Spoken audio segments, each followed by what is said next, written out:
everybody, Chris Reagan here with an exciting new announcement from one of our brand new sponsors. Introducing Race War Chess. This updated version takes the classic and beloved board game and drags it into the current year by basing all the rules on the progressive stack. There are two teams, the privileged whites and the oppressed browns. The rules are simple. First, you must separate the whites from the browns. Because remember, in the 21st century, division is unity. Separate but equal, yeah? Once both sides are separated and mingling with their own kind, as they should, remove all of the white players' pawns from the game.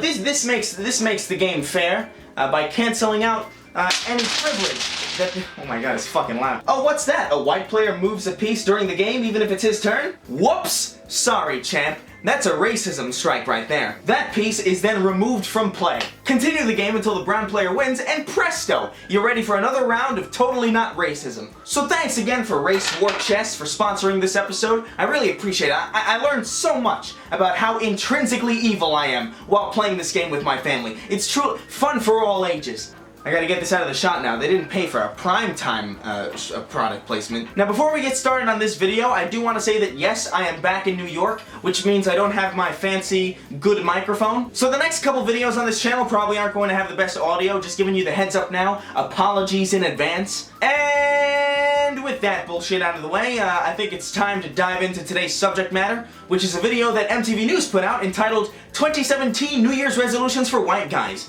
And, well, there's not really much explaining I can do. I think it's best to just dive right in, yeah? Yeah.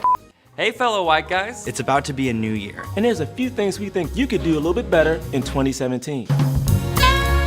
Hello, fellow white guys. Jesus Christ, I genuinely can't stand when people say, hello, fellow blank. It's the most irritating fucking thing in the world. I love that there's always this hive mind language that's always used when people try to address these kinds of things. Like there's a sisterhood of women, there's a fellowship of white guys. I don't associate with people because of their racial or sexual characteristics. I hang out with them because I think they're funny, I think they're cool, or I think they're smart, or I think they're some combination of those three things. And I know that I've made that argument at least 100 times already, but pump me full of Agent Orange. I really hate this fucking fellowship shit. Just because you have something that I have, in this case being lighter skin, doesn't mean I inherently give more of a shit about what you have to say. If anything, I care less about what you have to say if you remind me more of me. It's the same reason why I'm not gay. Like, I already got that equipment. Like, I already got that thing. Like,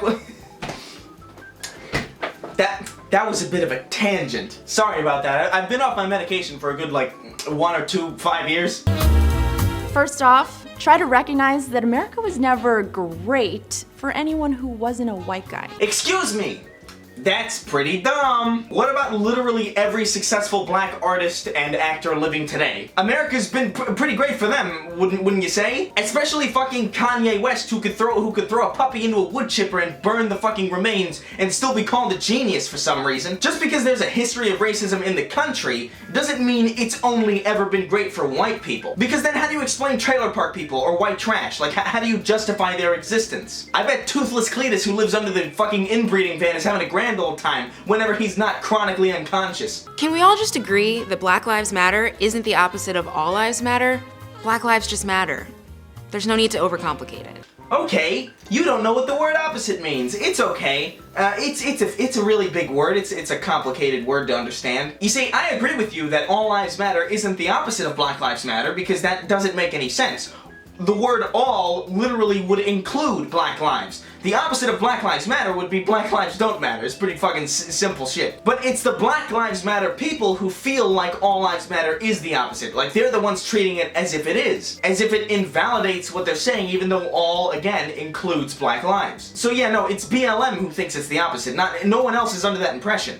Also, Blue Lives Matter isn't a thing. Cops weren't born with blue skin, right? I mean, yeah, they weren't born blue. Good. Fucking brilliant. You gotta be kidding me with this shit. You can't say something you're addressing isn't a thing just because you have a negative opinion of it. Also, they weren't born blue? What the hell does that mean? What does that literally mean? So because they weren't born cops, it's silly to say that their lives matter? You can't be serious. Hey, handicapped lives matter, crippled lives matter, but only if you were born crippled. If you jumped on the crippled bandwagon in your mid-20s like, look at me, I got polio, your life doesn't matter, fuck off. Christopher Reeve? That guy joined way late. I was crippled before it was even cool. Stephen Hawking? More like, even walking is hard for you now, but it wasn't always, because you weren't born this way. That was a bad one. Let's cut that. Let's cut that. You want to cut that? I'll cut that. The point of saying blue lives matter is basically saying cops' lives matter. Like, you can't just fucking shoot a cop just because a cop somewhere else did a fucking bad thing. Like, it's fucking stupid. And that logic also extends to black people and white people and every people under the fucking sun, whether or not they're born a certain way, whether or not they're in a certain profession. You can't just convict someone of something because someone else who is similar to them did it. Ooh, is it right or is it wrong to suggest that white people are inherently evil due to the sins of their ancestors? I do say, if you're actually seriously having that conversation, you need to just cease. I also want to take this opportunity to say that I'm not inherently against the idea of Black Lives Matter. It's a totally fine phrase to say. It's a totally reasonable phrase to say. It's not false in any way. My problem lies with the movement and what they've done, because I feel like what they've done is counterintuitive. All that shit, blah, blah, blah. You get the picture. You gotta put in those caveats, guys, otherwise people fucking ram you. Stop bragging about being woke. Stop saying woke. I actually agree with that 100%. Woke is a stupid term. You see, MTV, we're finally finding some common ground. We both hate people who say woke. Don't ruin this moment for me. Learn what mansplaining is, and then stop doing it. You done fucked it up. You done fucked it up. There it goes. There goes the moment of common ground. Off into the breeze. MTV News, episode 4, A Lost Hope. Now, I've already done videos on mansplaining. I'm not gonna repeat myself. You can fucking just click on that fucking thing, and you'll find those videos. It's a made-up term for a made-up thing, so people with made-up intellects can contribute to made-up causes that give them some sense of self-worth that, of course, is entirely made up. But since this word doesn't seem to be dying out anytime soon, I propose we make our own word. And woman-plaining is too simple. It's too knockoffy. You know, it feels like a spin-off of mansplaining. I don't want that. I want my own word. How about I personally am a big fan of the word cunt fussing. It's when a cunt makes a fuss about something. Cunt fussing, trademark, TM, Universal Orlando Studio. I own that word now. I'm building an empire. Cunt fussing the clothing line. Cunt fussing the cinematic empire. My life is pain. What? Therapy? What? I'm fine. Everything's so fucked, isn't it? Jesus Christ. Oh, and if you're a judge, don't prioritize the well-being of an Ivy League athlete over the woman he assaulted. Brock Turner?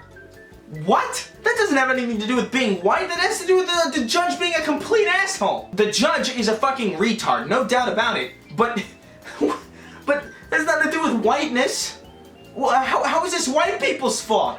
How? Come on! We all love Beyonce. And yeah, she's black, so of course she cares about black issues. I'm talking to you, Fox News. Excuse me? Hi.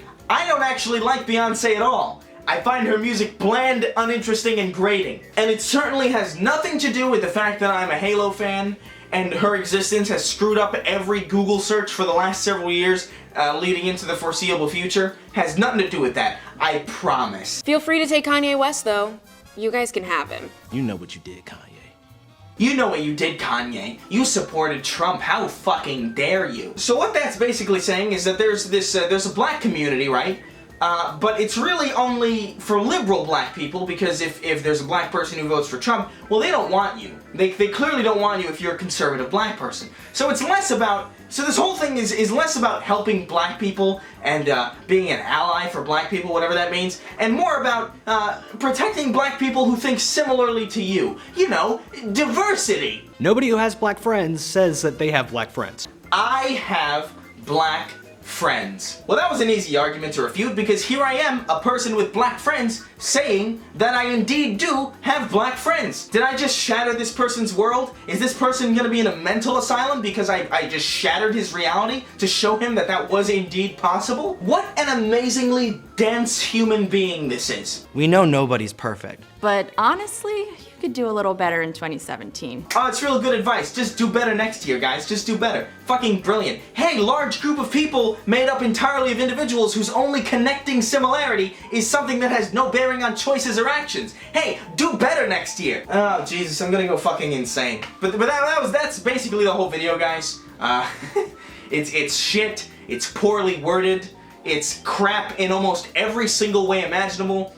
But it's really the only way MTV News can gain any relevancy in the 21st century. You see, maybe around this time last year I would have reacted to this video with some sort of twinge of hostility, but now I can't muster up any feeling other than a sense of pity. It's gotta be really embarrassing that your most successful projects are only successful because they're so poorly thought out and fun to laugh at. And the cherry on top of this is that they actually deleted the original video from their YouTube channel. They deleted the video because it got such an overwhelmingly bad response. Which I thought was fucking funny because compared to other videos that MTV News and MTV Decoded have done, this isn't nearly the most stupid one, but this was the one they chose to take down, so whatever. Special thanks to Dolan Dark, by the way, for sending me the video file, because while I was downloading it, while I was getting ready to download it off of YouTube, they took it down. So again, thanks to that stupid fucking duck for helping me out there. Much appreciated, Dolan, you avian faggot. But yeah, that's gonna be it for me today. I know this video was shorter than normal.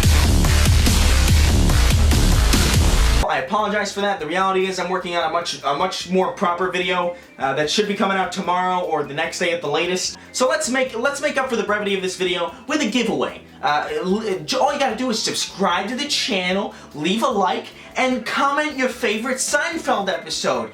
And you could win a chance at receiving your very own copy of Cats and Dogs on Glorious VHS. A fitting prize for the subject also because it's kind of also about racism, but with cats and dogs. Oh God, what is my life?